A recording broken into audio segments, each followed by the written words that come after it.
All right, there you go. Good afternoon. Here we go with Mississippi Outdoors Radio, as always brought to you by the Foundation for Wildlife, Fisheries, and Parks. And that's where we are here today. Love to talk to you.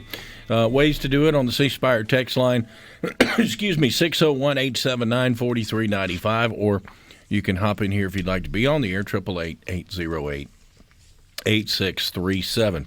Adam Butler here with us. Who all did you bring other than Chris Reed? You drag him along every week. Oh, yeah, we got we're almost best friends. Major Reed's here. Hurt my feelings, almost. We got a full house, JT. We've got Russ Walsh, our chief of wildlife at the department, who's no stranger to our listening audience. And then today we also have Alex Littlejohn, the associate director with the Nature Conservancy here in the state. We're going to be talking a little bit later about Phil Bryant Wildlife Management Area, the new WMA in the South Delta. It's good to have Alex and Russ here with us today as we get ready to get things going.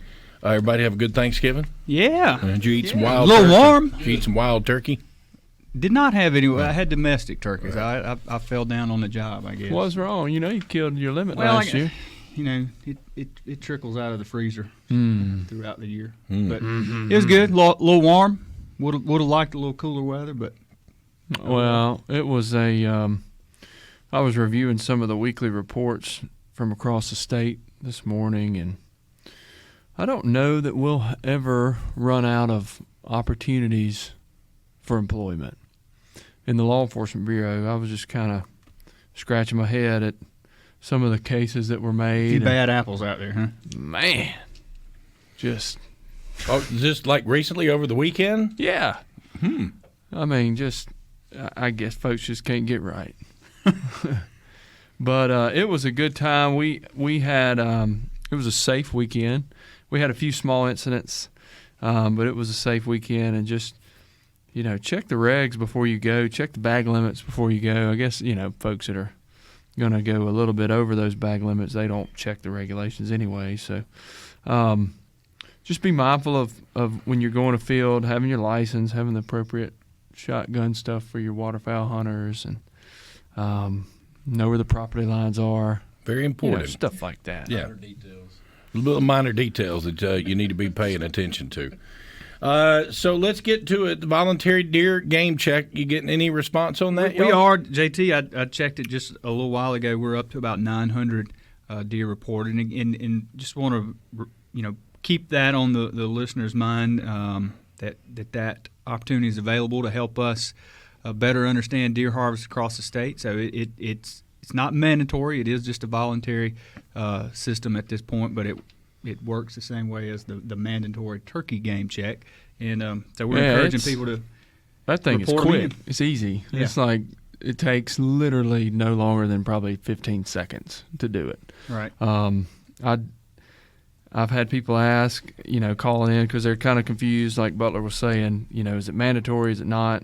It's voluntary, but it's very beneficial to get that data, again, at the county-wide level so we can kind of track the deer herd and the management and population and all that good stuff that the biologists use a lot more than, they need that stuff. It will definitely benefit you, and it takes no time to do.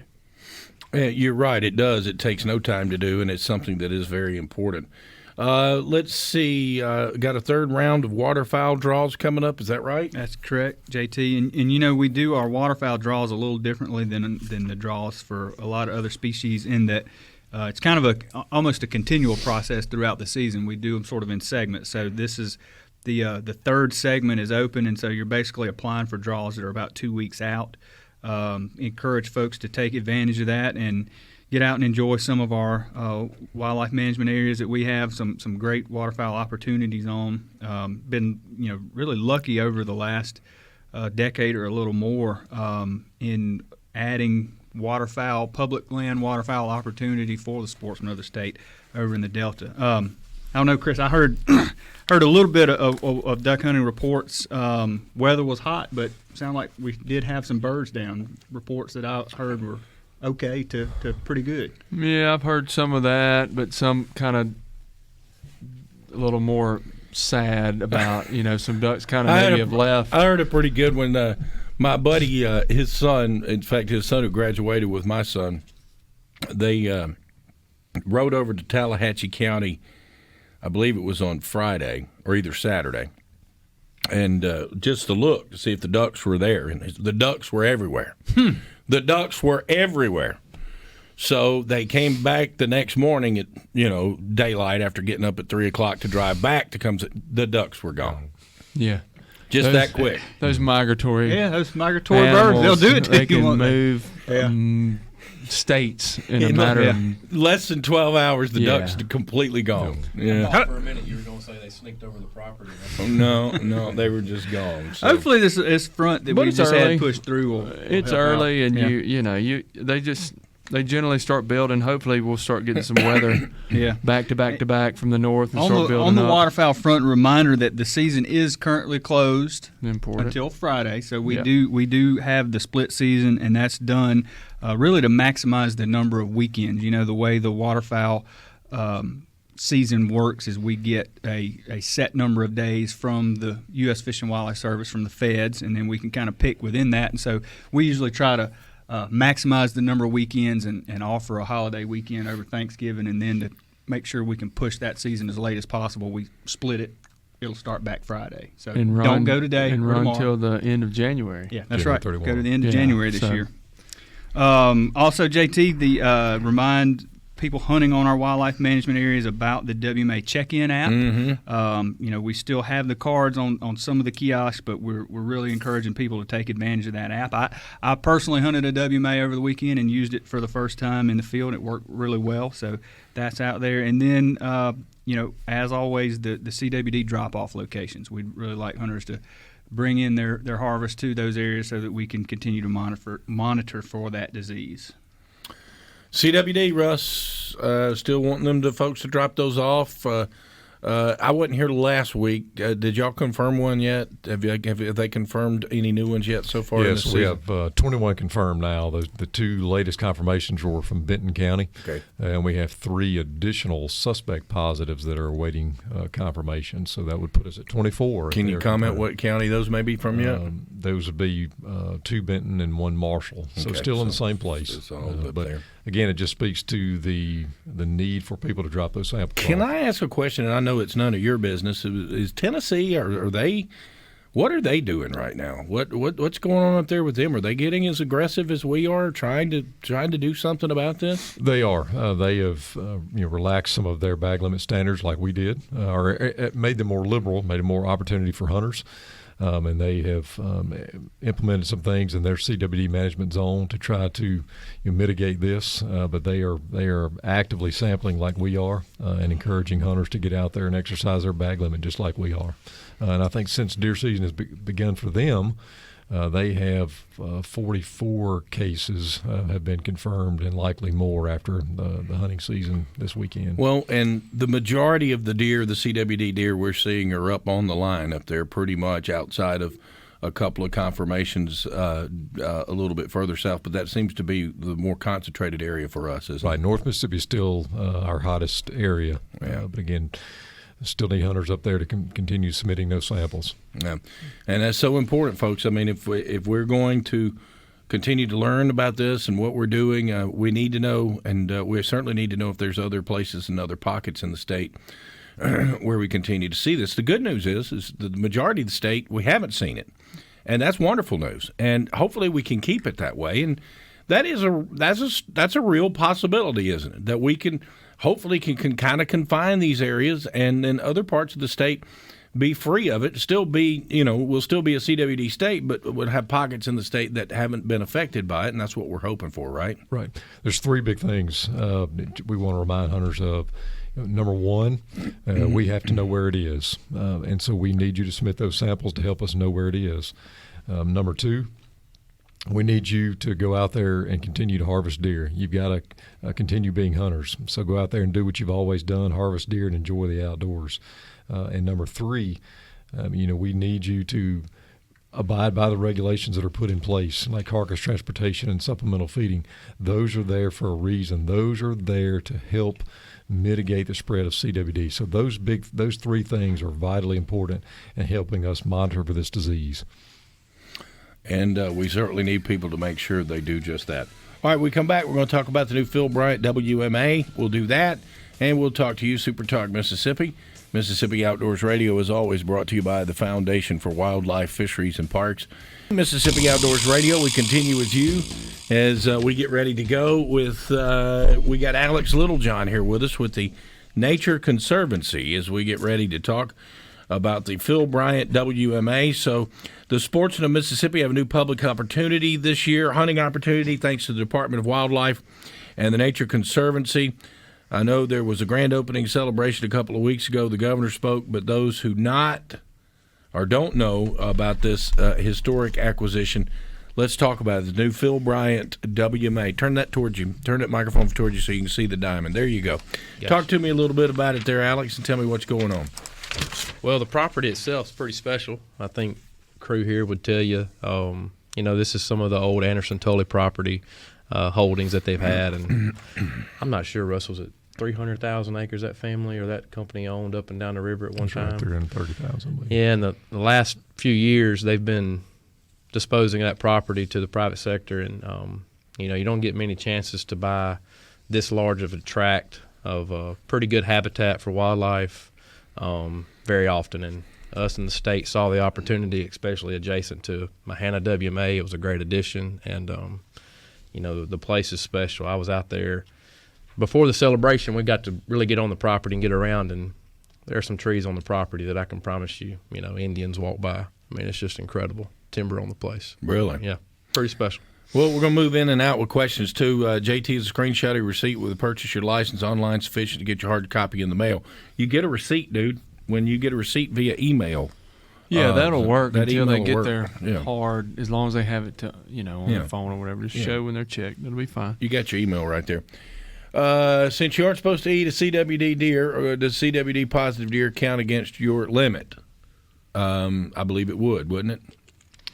Yes, even if it's CWD positive. Yeah, because it's still, if you choose to give that deer up, if you choose to eat the deer, then certainly it counts as your bag limit. If you choose to give the deer up, then we don't have a provision in place necessarily yet to have a replacement for the bag limit. This is true. Of course, it's the Center for Disease Control that suggests not to eat that. That doesn't come from you guys or anything like that. So there you go. And I'm not going back down this road of loaded guns and vehicles and extension of your home and all this other crap. Yeah, we get that all the time. If you're idiotic enough to ride around with a loaded rifle or loaded shotgun in your truck during hunting season, then you're idiot enough to get a ticket. I'm sorry. I know that the car is an extension of your home, folks, but it just doesn't work that way when hunting season's going on. And we're not riding around stopping people that are running the speed limit either. We're more times than not, the officers are stopping people in areas that are where deer are known to be present, and people are making overt acts, and they're doing stuff consistent with the charge of hunting from the public road. So, all right, let's get back to it. Let's talk about the Nature Conservancy and what role they played in helping to acquire the Phil Bryant WMA. Yeah, so the Nature Conservancy, we've been around 75 years, been doing work in Mississippi about 40, and one of the things we do, JT, is we help acquire property such as this that the state will then manage as WMAs and National Wildlife Refuges. And this particular instance is no different.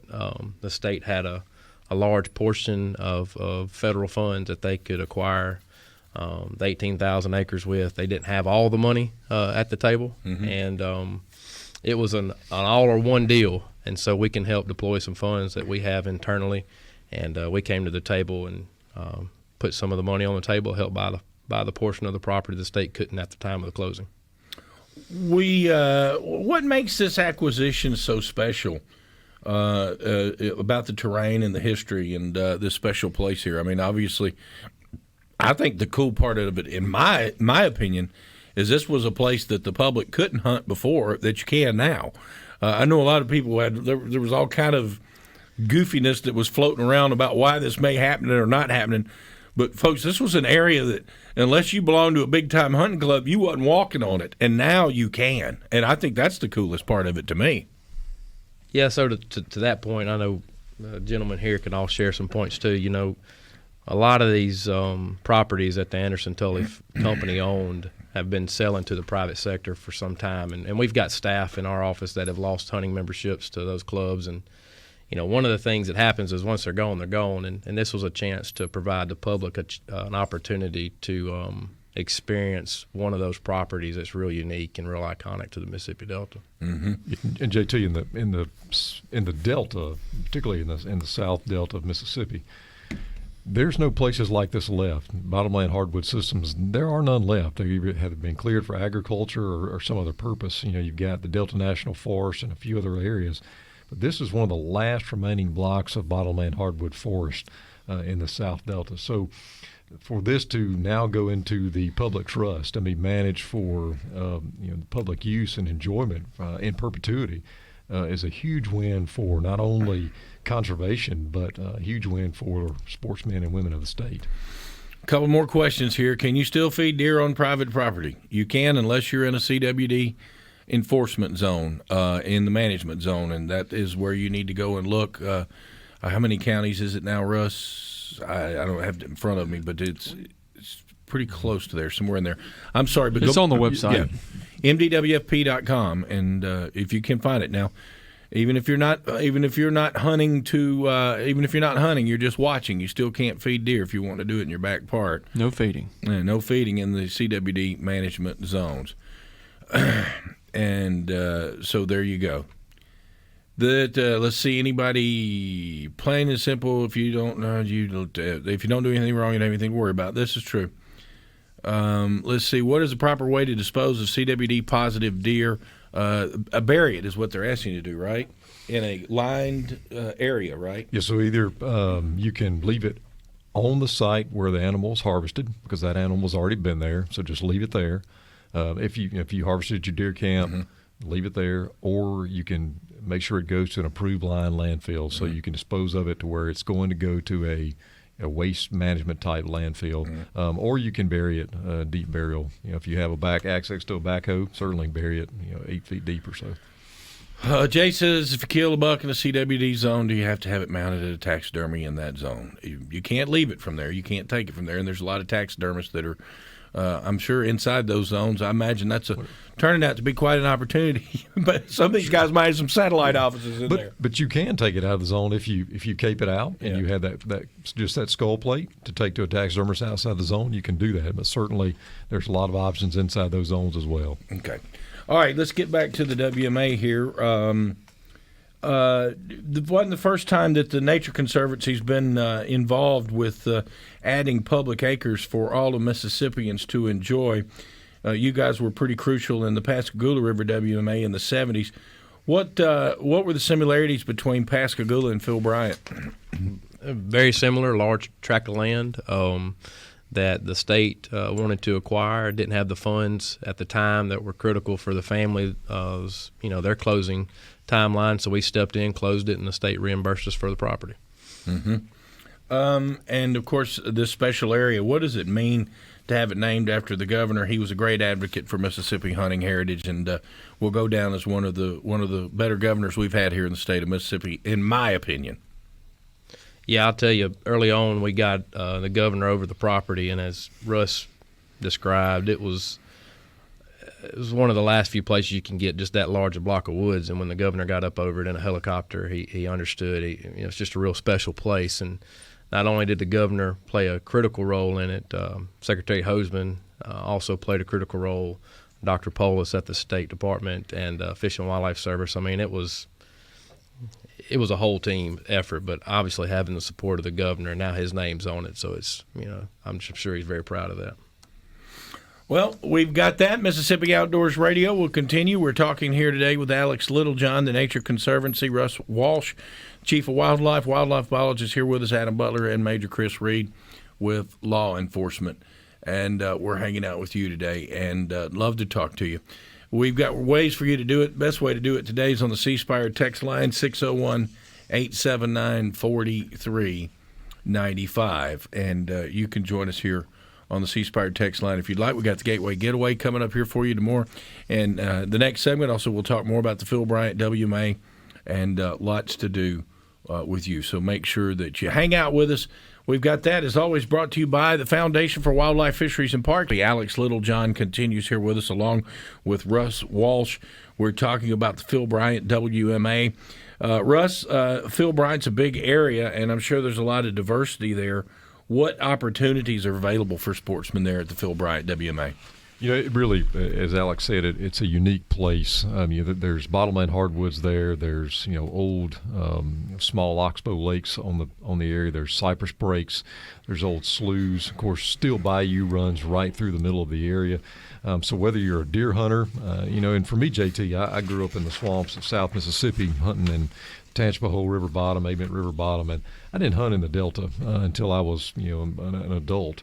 So an opportunity like this, for me as a hunter, is an exciting thing to go and spend time in the bottomland hardwood system of the South Delta.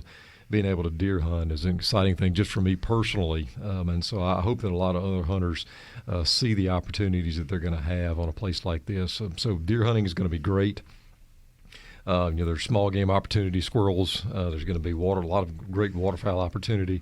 Then again, if you're just a recreational kayaker or bird watcher or whatever, there's going to be a lot of opportunity on this WMA for really anybody and everybody. And there's some cool things too, where you could actually, I believe, sign up and you could actually take a group together and have a place where you could hang out there too, right? Yeah. So our staff spent. And I'm not exaggerating here, we literally spent hours and hours developing the hunt plan for this WMA. We sat around a table, Wildlife Bureau folks, law enforcement staff, and we talked about all of the opportunities and all of the options. How can we make this place open for multiple hunting opportunities? There was a desire, given the long and deep history of hunting camps on this property, there was a desire to, keep some of that as part of this property and part of this hunt plan. So as we talked about all the opportunities, talked about the uniqueness of the place, one thing that we came back to time and time again was, what could we provide that's new that we've never had before on a wildlife management area? Right. And that was this group camp opportunity. And so given the history of camps there, given that we knew that there's generations of men and women that grew up in those camps, and to provide that opportunity for hunters in the future, what could we do? So there was the group camp opportunity was discussed and kind of refined in that. So now there is a section of the WMA that you can, it's draw hunt. And so if you get drawn, so let's say that myself and Adam put in together, we get drawn, we have a portion of the WMA that is ours for 5 days. So Adam and I can take our sons or daughters there. We can camp out for those 5 days. While we're there, we can deer hunt, we can squirrel hunt. If waterfowl season's over, we can waterfowl hunt, we can rabbit hunt.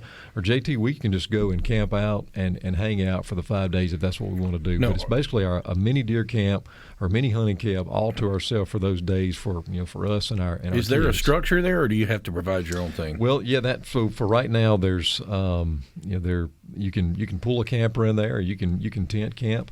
We hope to have some power hookup there maybe in the future. So if you are bringing an RV in there, or pull a fifth wheel, you can hook that up. There's some things that we have to work on for the future. But for right now, there actually is on part of the one of the WMA or one of the units. There is an old structure there that you could hang out under, eat under, or whatever. So we hope to provide some amenities in the future. But for right now, it's still pretty primitive. Obviously, we know how bad the flooding was over the year, and it took its toll. You guys it was time there. We didn't know if it'd be ready to go. Even now, I think there was at some point people were scratching their heads. But your staff had to bust their tail to get this thing open. Talk about some of the hurdles you had to get through. Yeah, look, our guys are actually out there working today, still trying to put some finishing touches on the WMA to have it ready for the grand. The opening of the hunting season really began yesterday. So our guys are out there still working on it today. But yes, it was an enormous challenge once the waters receded. This was really something that we should have been working on way back in the spring. But because of the water, we were able to get back in there in mid-August. And so we were really pressed for time to get this thing open. And there was a lot of infrastructure that was left from the old camps we had to tend to. There were roads that had to be repaired. Of course, there were permit stations and check stations that had to be constructed. There was signage that had to be put up. So there was a lot of things to do, and I really can't brag enough on our staff, our WMA staff in the South Delta. Roger Tanksley, who is our WMA biologist over that region, as well as his staff, have worked literally night and day since mid-August trying to get Mahana and Phil Bryant WMAs ready for hunting season. So I can't speak enough to those guys and the amount of work they have put in to have this ready for the public to be able to go on these areas for this hunting season. And JT, I'm not a Department of Wildlife personnel, and I can tell you, Russ is not underselling that at all. They busted it it was incredible what they did in a short amount of time to get that property up and running for the public to enjoy it. Someone says concerning feeders, bring them 100 yards from the property line. What if you have property from the permission from the adjacent property owner?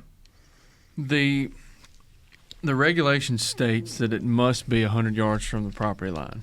Okay. Now, if you got some permission from the other owner, there's going to need to be some documentation or something along those lines. That's one of those things that, as far as giving a blanket answer for that, we're gonna have to resort back to what the regulation says. Right.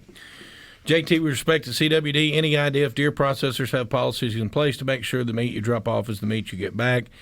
Is it safe to let kids and our families eat processed deer meat right now? I'll give it a shot at this one. Some processors claim that they give you your deer meat back. Some of them, or I'd probably say a majority of them do. Some of them are better at it than others. Some, if they're weighing your deer when they bring it in, you might want to be paying attention to that. As far as that, I mean, I don't think anybody here could comment on whether or not if it's safe for people to eat processed deer or not from a processor. I mean, I don't know what the significance would be of a deer with CWD going through a processor and nobody even knowing about it. It's probably already happened, if I had to guess. But I don't know that for sure. Is the best way I can tell you, if you want to be totally protective and make sure and are positive when you harvest a deer, take the meat, cube it, put it in the freezer, send the head off to get it checked, and then after it's checked, you make a decision then what you want to do. It's not hard to process your own deer, folks. It's real not difficult. I know making smoked sausage is a little bit of a challenge, and I know that's what everybody likes, but even that's not that difficult. But I think the majority of people just grind it up and use it for hamburger and spaghetti and chili and stuff like that. But, am I pretty close on that one, Russ? Wouldn't you agree with me there? Again, I mean, there's no guarantees in anything on this. Right. Submit those samples for testing if you have concern. And you visit with your processor, talk to them about it, and you say, look, I have concern about this, and particularly if you're in a CWD management zone. Right. And, work through that with your processor. And a lot of people say, well, I don't want to freeze the meat and reprocess it. Well, hang on a second. You need to think about this right now. You can take frozen meat and bring it just past, just right there on the verge of non-freezing anymore. And that's the best way to process it because it stays cooler that way. And it's perfectly safe to continue to freeze it again like that. Processors do that all the time. All the time. They'll bring it back from a frozen state just barely past it.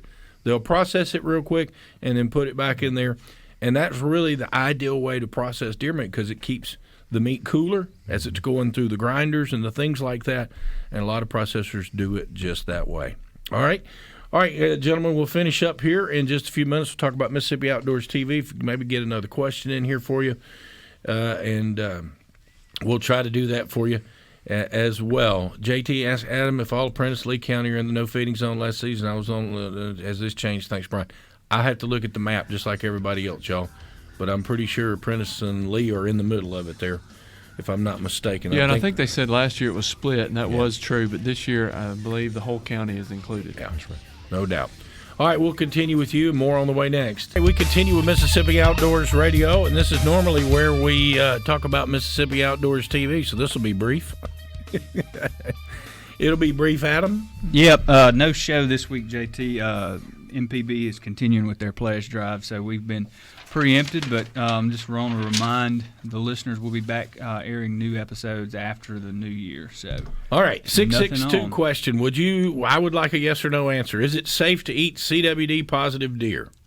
I mean, if he's asking individually, I wouldn't do it. That's right. a no. And JT, I mean, look, we've talked about it on here before. Right.